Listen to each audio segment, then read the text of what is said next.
Now, from the makers of Cold Water Omo, the Anastasia Nurses Academy was an imposing-looking training school, thought John Steed. No expense spared. Yet this was the place that had ordered 10,000 cream-wove bond envelopes from Maidwell and Pew's. So far, Steed's only clue to the mysterious deaths of some of Britain's leading ear, nose and throat specialists. When Steed called to make a few discreet inquiries, a rather beautiful nurse was hanging up a skeleton. Aren't you going to introduce us? His name's McTavish. What's he doing out of his cupboard? He lives out here during exams. Ah, so you can bone up on your facts, eh? Ask the matron if she can spare me a few minutes, will you please, nurse?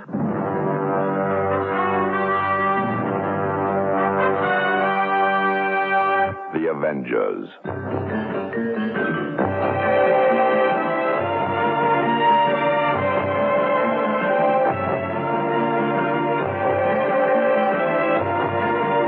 John Steed and Emma Peel, The Avengers.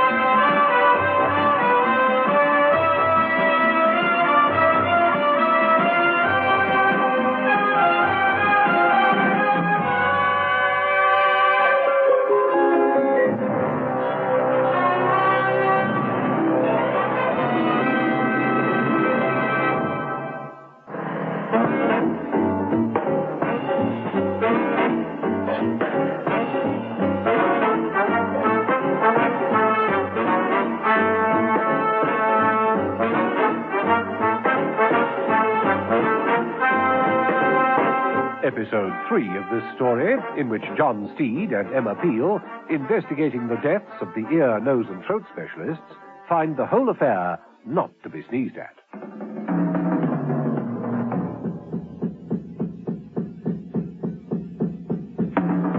John Steed saluted McTavish, the student skeleton, with his umbrella, and followed the shapely form of the nurse, Melanie, down the corridor.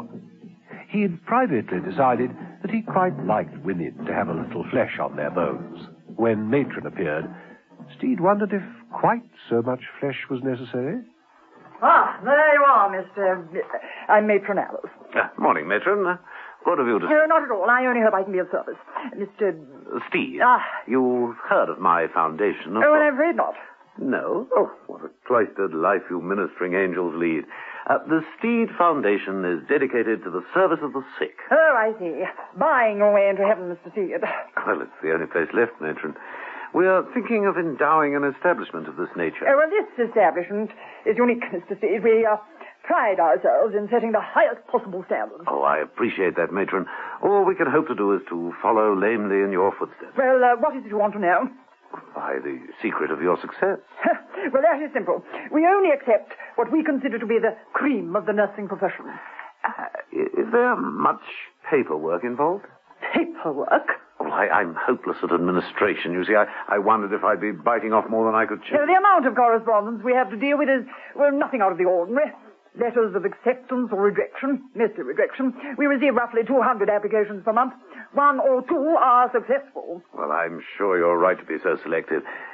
So it would come to something like 50 letters a week. Oh, well, something like that. Well, I don't think that would present too great a problem. I'm most grateful to you, Oh, matron. always glad to meet a genuine philanthropist. Only wish there were more like you. Well, if one's born with a silver spoon in one's mouth, one must see that it feeds as many people as possible. Goodbye, matron. Goodbye, Mr. Steed.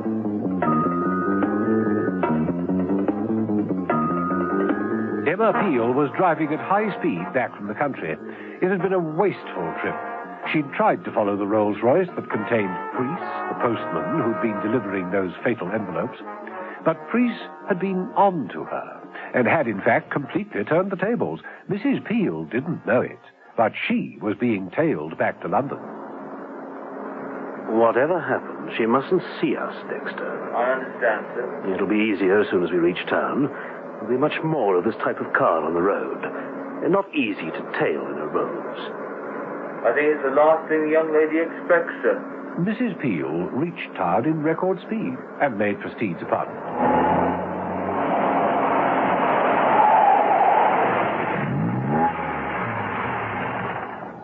Some minutes later, and half a block away, the Rolls glided to a stop. So, our little bird has come home to roost, Dexter. It would appear so, sir. Do we pay our nest a visit, sir? But of course. One of these? Dexter, the chauffeur, reached into his pocket and drew out an envelope. No. I want her alive. Here, I think we'd better use this. Priest produced a cut-glass scent spray, handling it with extreme care. We must find out what she knows and who she's working for. This should do the trick.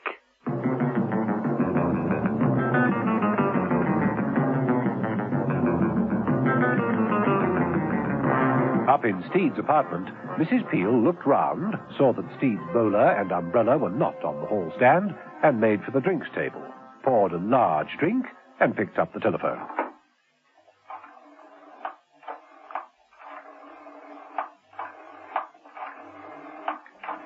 Priest and Dexter left the car and made their way up to Steed's apartment.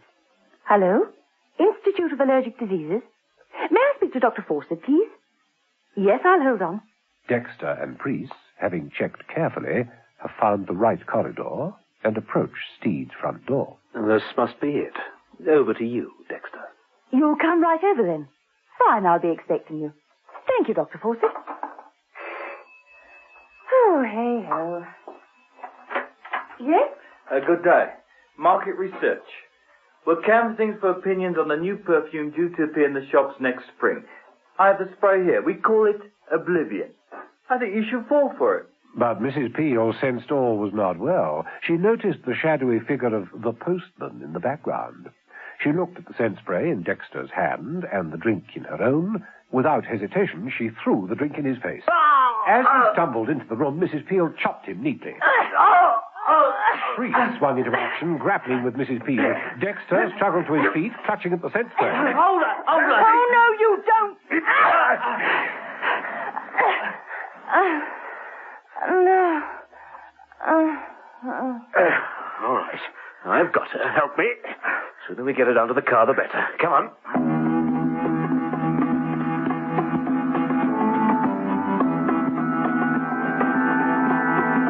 It was some while after that unpleasant happening that Steed arrived home. He started to remove his keys from his pocket when he noticed that the front door was ajar. He hesitated, prodded the door gently with his umbrella. That someone was waiting inside, he had no doubt. Warily, he pushed the gap wider and entered. Mrs. Peel? The man who spoke was a fussy little grey-haired creature. He was sitting primly on a chair in the middle of the room, as though endeavoring to create his own atmosphere of isolation. Comfortable? No, you ought to be ashamed of yourself. Well, I am, frequently. Choosing curtains like those. I rather like them. Too dangerous. 22.3% of all hay fever sufferers are allergic to that type of material. That's common knowledge, surely. And look at the dust about the place. Breeding ground for all sorts of bacteria. Where's Mrs. Peel? I haven't the faintest idea, Mr. Fawcett. Dr. Fawcett. Institute of Allergic Diseases. Oh, is that so? I understand, then, that Mrs. Peel asked you to meet her here. That is so. 4 hours, 31 and a half minutes ago. In connection with Dr. Padley's death? In connection with the deaths of Dr. Padley and Dr. Seaton. What? Dr. Seaton died this morning, soon after the death of his partner. The same symptoms? As far as I can ascertain, yes. Then Emma Peel was certainly onto something. When did you say... Steed broke off as his foot brushed against something on the carpet. He stopped and picked up the scent spray. Odd. Very odd. A scent spray in the middle of my carpet. What do we deduce from this, Doctor? That Mrs. Peel was here before I arrived. She probably phoned me from this very apartment. True. Smell this. Hey, steady. Well? Chloroform. I don't like it. You're not the only one. If chloroform is exposed to light and air, it oxidizes to generate phosgene, which... Dr. Fawcett, would you think me inhospitable if I suggested we postpone our little chat? Not at all. What's another 4 hours to a busy man? Well, it's just that I'm due for a rather unpleasant interview. Already, I can hear a voice saying, Lost her? Lost Emma Peel? What on earth do you mean, Steed? Well, she's disappeared, Mother. Dirty work? Smells. Here, the spray. A trifle unhygienic, too. Inordinately careless. Scotch? Oh, please. Anything positive to go on? Not much. Our time's getting short. 4 more ear, nose, and throat men dead in the last 6 hours. 1 in Brazil, 1 in Australia, and 2 in Russia. Soda? A dash. What's the next move? Find the answer to the puzzle. What sort of puzzle? Why a nurses' training college would order 10,000 envelopes. It sounds like a road to nowhere. Maybe, but it's got to be traveled, though. Need any help? No, thank you. One-man job. Mine. When?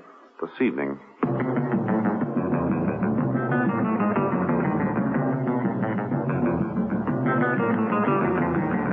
And so, later, John Steed journeyed again to the Anastasia Nurses' Academy. Outside the main doors, he read the motto, 3 C's. 3 C's. Competence, comfort, compassion. And no difficult locks, I trust. There weren't. Steed entered silently. He found Matron's office without trouble. Then he heard an unusual noise. Unusual, anyway, for that time of night. Steed tiptoed to another door and opened it. To his amazement, Steed found himself gazing at a long line of typists, all typing away at envelopes, throwing them into growing piles in their delivery baskets. Steed closed the door. 3 C's. Curiouser, and curiouser, and curiouser.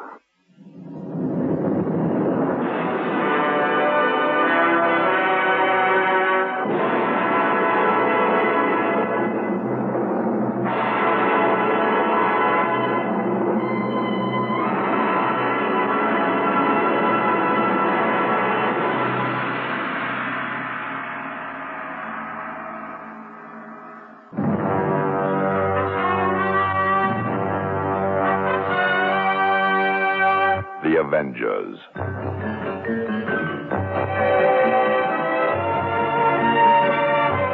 Listen every evening, Monday to Friday, to John Steed and Emma Peel, The Avengers. Brought to you by the makers of Cold Water Omo.